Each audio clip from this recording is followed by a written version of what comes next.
السلام علیکم، میرا نام ڈاکٹر نازش حیات ہے. میں LRH میں گائنی یونٹ میں اسسٹنٹ پروفیسر ہوں.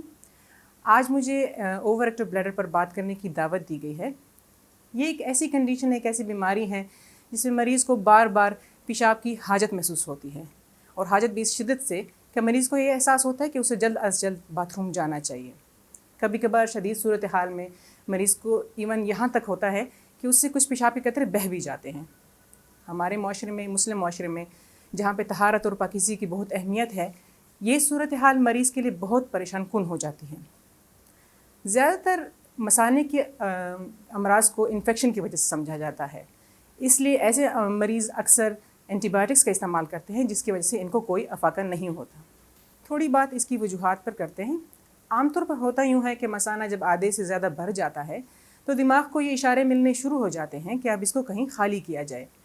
عام طور پر ایک عام انسان اس طرح کی خواہش کو تھوڑی دیر کے لیے روک بھی سکتا ہے، لیکن اس بیماری میں مریض کے لیے اس خواہش کو کنٹرول کرنا بہت مشکل ہو جاتا ہے. اس کے ساتھ ہی مثانہ سکڑنا شروع ہو جاتا ہے، جس کی وجہ سے مریض کو پریشر کا احساس ہوتا ہے اور بعض اوقات قطرے بہہ بھی جاتے ہیں. اس وجہ سے مریض بہت تنگ ہوتے ہیں. کچھ بات اس کی علاج کی جائے.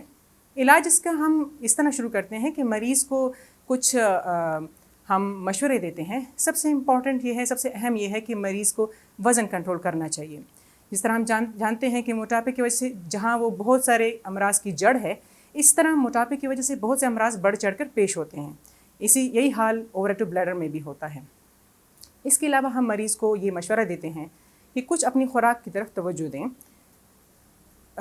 چائے، قہوہ، کولڈ ڈرنکس اور کافی، یہ ان میں کچھ اجزاء ایسے ہوتے ہیں جو اس مرض کی شدت میں اضافہ کرتے ہیں. ہم مریض کو یہ مشورہ دیتے ہیں کہ شام کے بعد ان اشیاء کا استعمال خاص طور پر اور پینے کی باقی عام چیزوں کو کم رکھا جائے تاکہ رات کو مریض کی تکلیف میں کمی ہو.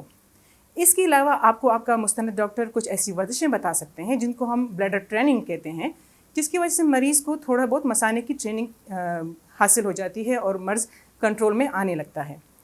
اگر ان تمام باتوں کے باوجود کوئی فرق نہ پڑے تو گھبرائیں نہیں. کچھ ایسی ادویات موجود ہیں جس کی وجہ سے آپ کو بہت حد تک افاقہ ہو سکتا ہے. یہ ادویات آپ کی اس کمزوری کو رفع کرنے میں بہت حد تک مددگار ثابت ہوتی ہیں، لیکن تھوڑا سا ہمیں یہ خیال رکھنا پڑتا ہے کہ ہر دوائی کچھ نہ کچھ وقت لیتی ہے، تو مریض کو تھوڑا سا حوصلے کے ساتھ ان کے اثرات کا انتظار کرنا پڑتا ہے. اگر مریض کو کچھ فرق محسوس نہ ہو تو گھبرائیں نہیں. مختلف قسم کے ادویات موجود ہیں جس میں اگر ایک نہیں تو دوسری اور کبھی کبھار کمبینیشن میں مریض کو بہت حد تک فرق محسوس ہونے لگتا ہے. اس طرح کی علاج کے بعد مریض کے معیار زندگی میں بہت حد تک فرق آ سکتا ہے. تو میرا بیسیکلی آپ کے لیے میسج یہ ہے کہ اگر آپ کو اپنے اندر ایسی علامات محسوس ہوں تو گھبرائیں نہیں، کسی مستند ڈاکٹر کے پاس جائیں، ان سے بیان کریں، اور اس طرح کی دوائیوں یا آپ نے باقی سب کچھ کرنے کے بعد اگر آپ کو دوائیوں کی ضرورت پڑتی ہے تو اس کے بعد آپ کو بہت حد تک اپنے اندر فرق محسوس ہوگا. شکریہ.